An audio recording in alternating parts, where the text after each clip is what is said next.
வணக்கம். ஒரு particular row and காலமோட ஒரு பர்ட்டிகுலர் செல்ல இருந்து ஒரு வேல்யூவை எக்ஸ்ட்ராக்ட் பண்ணோம் அப்படின்னா உங்களுக்கு வந்து லுக்கப் அப்படின்ற ஒரு ஃபார்முலா குரூப்ஸ் இருக்கு. வி லுக்கப் மாதிரி நிறைய லுக்கப் ஃபார்முலாஸ் இருக்கு. ஸோ அந்த மாதிரி லுக்கப் குரூப்ல வந்து வி லுக்கப் மாதிரியே சிமிலரான இன்னொரு ஃபார்முலா இருக்கு. அந்த ஃபார்முலா பத்தி தான் இந்த வீடியோல நம்ம டிஸ்கஸ் பண்ண போறோம். ஸோ அந்த ஃபார்முலா பேர் வந்து மேட்ச். வி லுக்கப் மாதிரியே மோரலஸ் சேம் ஃபார்முலா தான். ஸோ இந்த வி லுக்கப் மாதிரியே பார்த்தீங்கன்னா லுக்கப் வேல்யூன்றது வேணும். ஸோ கமா லுக்கப் அரேன்றது நம்ம வி லுக்கப்ல பார்த்த மாதிரியே லுக்கப் அரேஞ்ச் சொன்னோம் பார்த்தீங்களா. ஸோ அந்த லுக்கப் ரேஞ்ச் தான். ஒரு மேட்ச் ஃபார்ம்ல வந்து சிங்கிள் ரேஞ்ச் வச்சு தான் எப்பவுமே ஒரு மேட்ச் ஃபங்க்ஷன் ஒர்க் ஆகும். ஸோ அதனால சிங்கிள் ரேஞ்ச் இப்படி செலக்ட் பண்றேன். இதுல பார்த்தீங்கன்னா 3 கிரைட்டீரியா இருக்கு. Less than, exact match, greater than. So we லுக்கப்ல உங்களுக்கு பார்த்தது வந்து அப்ராக்சிமேட் மேட்ச், எக்ஸாக்ட் மேட்ச் மட்டும் தான் பார்த்துருப்பீங்க. இதுல ஒரு -1ன்ற ஒரு எக்ஸ்ட்ரா கிரைட்டீரியா இருக்கு. அது நம்ம இந்த வீடியோலயே நம்ம லேட்டஸ்ட் ஸ்டேஜ்ல நம்ம டிஸ்கஸ் பண்ணுவோம். ஃபர்ஸ்ட் வந்து நார்மல் எக்ஸாக்ட் மேட்ச் நம்ம பார்ப்போம். எக்ஸாக்ட் மேட்ச் செலக்ட் பண்ணிட்டு 0 கண்ட்ரோல் என்டர். இப்போ பாத்தீங்கன்னா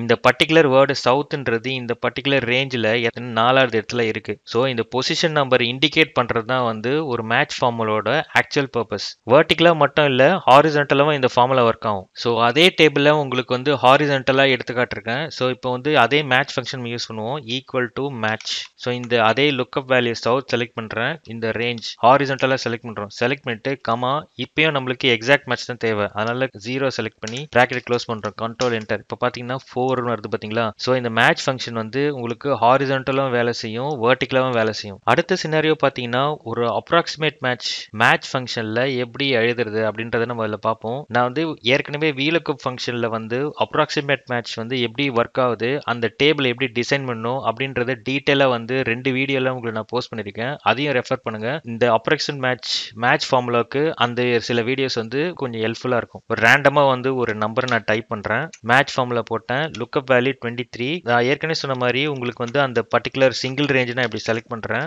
செலக்ட் பண்ணிட்டு காமா இதுல பாத்தீங்கன்னா லெஸ் தேன், கிரேட்டர் தேன் இருக்கு பாத்தீங்களா. நீங்க வந்து அப்ராக்சிமேட் மேட்ச்க்கு வந்து இப்படி பிராக்கெட் க்ளோஸ் பண்ணிட்டு இப்படியும் நீங்க யூஸ் பண்ணலாம். இல்லனா இது கமா கொடுத்துட்டு நீங்க 1 கொடுத்து கூட நீங்க யூஸ் பண்ணலாம். இப்படி கொடுத்தீங்கன்னா உங்களுக்கு பொசிஷன் நம்பர் வந்துடும். இந்த 23 அப்படின்றது பாத்தீங்கன்னா 21 to 30 அப்படின்ற குரூப்ல ஃபாலோ ஆகுது பாத்தீங்களா. ஸோ இது பொசிஷன் நம்பர் இங்க நான் வந்து ஒரு ரெஃபரன்ஸ்க்காக நான் மென்ஷன் பண்ணிருக்கேன். அதோட குரூப் வந்து உங்களுக்கு ஏ காலம்ல மென்ஷன் பண்ணிருக்கேன். ஸோ இந்த 23 அப்படின்றது 21 to 30 அப்படின்ற தேர்ட் பொசிஷன்ல உங்களுக்கு பிளேஸ் ஆயிருக்கு பாருங்க. ஸோ இதுதான் வந்து அப்ராக்சிமேட் மேட்ச் ஃபார்முலால எப்படி யூஸ் பண்ணணும் அப்படின்றத நான் இப்போ சொல்லியிருக்கேன். நியூமரிக்கல் வேல்யூஸை அசெண்டிங் ஆர்டர்ல வச்சு தான் நீங்க வந்து அரேஞ்ச் பண்ணிட்டு தான் ஒரு அப்ராக்சிமேட் மேட்சோ இல்லைனா வந்து ஒரு மேட்ச் ஃபங்க்ஷனோட அப்ராக்சிமேட் மேட்ச் ஃபார்முலா, இந்த 2 ஃபார்முலாக்குமே வந்து அசெண்டிங் ஆர்டர்ல வச்சுட்டு தான் நீங்க வந்து ஃபார்முலா எழுதணும்.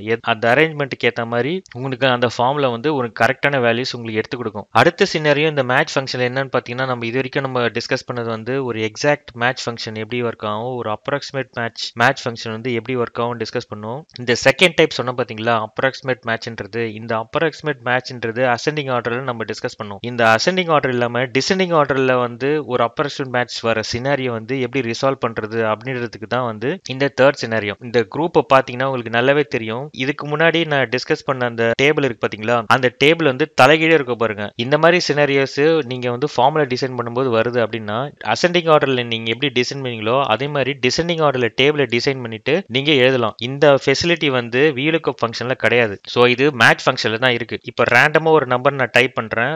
Lookup value comma range comma கொடுத்துட்டு அப்புறம் எக்ஸாக்ட் மேட்ச்க்கு 0 மென்ஷன் பண்ணணும். அப்ராக்சிமேட் மேட்ச்க்கு வந்து மென்ஷன் பண்ணலனா கூட உங்களுக்கு வேலை செய்யும். பட் -1 நீங்க மென்ஷன் பண்ணா மட்டுமே தான் வந்து டிசெண்டிங் ஆர்டரோட ஃபங்க்ஷனாலிட்டி உங்களுக்கு வேலை செய்யும். ஸோ -1 அப்படின்னு கொடுத்துட்டு பிராக்கெட்டை க்ளோஸ் பண்றேன். இப்போ பாத்தீங்கன்னா இந்த 21ன்றது 21 to 30 அப்படின்ற குரூப்ல ஃபாலோ ஆகுது பாத்தீங்களா. இதுதான் வந்து ஒரு மேட்சோட அப்ராக்சிமேட் மேட்ச் டிசெண்டிங் ஆர்டர் இருக்கிற ரேஞ்சில் எப்படி ஆப்ரேட் பண்ணும் அப்படின்றது. ஸோ இந்த 3 சினாரியோவை நீங்க பிராக்டிஸ் பண்ணுங்க. நெக்ஸ்ட் வீடியோல வந்து இந்த மேட்ச் ஃபங்க்ஷனை வச்சுக்கிட்டு வேற என்ன ஃபார்முலாஸ்ல காம்பினேஷனா நம்ம யூஸ் பண்ணலாம் அப்படின்றத நம்ம டிஸ்கஸ் பண்ணுவோம். நன்றி.